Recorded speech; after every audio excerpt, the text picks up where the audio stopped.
Buong akala ni Carol ay maging maayos at maging normal na ang kanyang buhay dahil napatunayan na nga sa korte na wala siyang kasalanan. Subalit hindi pala ganun kadali sapagkat hindi pa rin siya makakaligtas sa mga taong hindi siya lubusang kilala. Naroon pa rin ang panghusga. Kaya naman naisip ni Carol na kailangan niyang gumawa ng paraan upang malaman kung sino talaga ang tunay na pakamana sa pagkamatay ni Joy. Sa kabilang banda, si Ronnie ay hindi talaga titigil. Desperada siya. Kaya naman siya na mismo ang nag-aalok ng kanyang sarili pagdating dito kay Wilfred. Pinaalala niya ang mga gabi kung saan nakapagtaksil nga itong si Wilfred sa kanyang asawa. Subalit yun ay hindi naman niya ginusto. Nadarang lamang siya sa pang-aakit nga nitong si Ronnie. Kaya naman na pinaalala lamang niya ang pagtataksil nito na hanggang ngayon ay dala-dala ni Wilfred. Namatay na lamang si Joy ngunit hindi niya alam ang totoong nangyari at ang totoong nagawa nilang dalawa ni Ronnie. Buong buhay ni Wilfred ay pinagsisihan niya ang nangyari sa kanilang dalawa.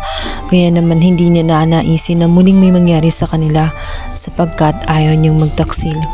Hindi maintindihan nitong si Ronnie. Patay na si Joy, ngunit ganun pa rin ang takot niya. Pwede na siyang magmahal ng malaya.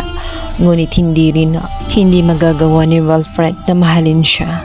Ilang beses na siyang na-reject. Kaya naman nasasaktan ng gusto itong si Ronnie sapagkat nariyan siya sa tabi at ginawa niya ang lahat para magustuhan siya nitong si Wilfred. Subalit baliwala, lalong-lalo na at ngayon ay may kaago na naman siya sapagkat hanggang ngayon ang laman ng puso nga nitong si Wilfred ay walang iba kundi itong si Carol. Kaya naman ayaw niyang maging unfaithful muli.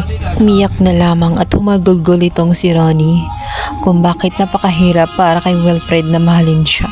Gayong ginawa naman niya ang lahat hindi maiwasan na magdamdam ng tuluyan nga nitong si Ronnie. Subalit wala siyang magagawa sapagkat hindi niya mapipilit itong si Wilfred na mahalin siya.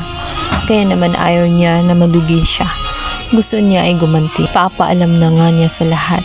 At pagdating nga dito kay Amber, ang totoo kung saan meron nga silang affair, buhay pa ang kanyang mami. Unti-unting mapapansin nga ni Amber ang tela malungkot na itsura ng kanyang at madalas nga itong naglalasing. At muli niya ito nakita sa bar nga nitong si Tristan. Dito nagpang-abot silang dalawa nga nitong si Ronnie, maging itong si Wilfred. At dito nag-iskandalo na lang at gumawa ng eksena itong si Ronnie sapagkat sinabi niya ang hindi dapat kung saan ang lihim na matagal nang kinikimkim nilang dalawa na silang dalawa ay nagtaksil sa kaibigan nilang si Joy. Natulala na lamang si Amber at hindi maiwasang magtampo nga nitong si Amber sa kanyang ama maging kay Ronnie.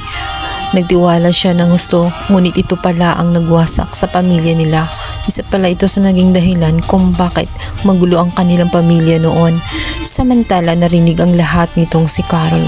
Kaya naman numuo sa kanyang isipan na maaring may kinalaman nga itong Ronnie sa pagkamatay nga ni Joy sapagkat baliw na baliw siya pagdating kay Wilfred.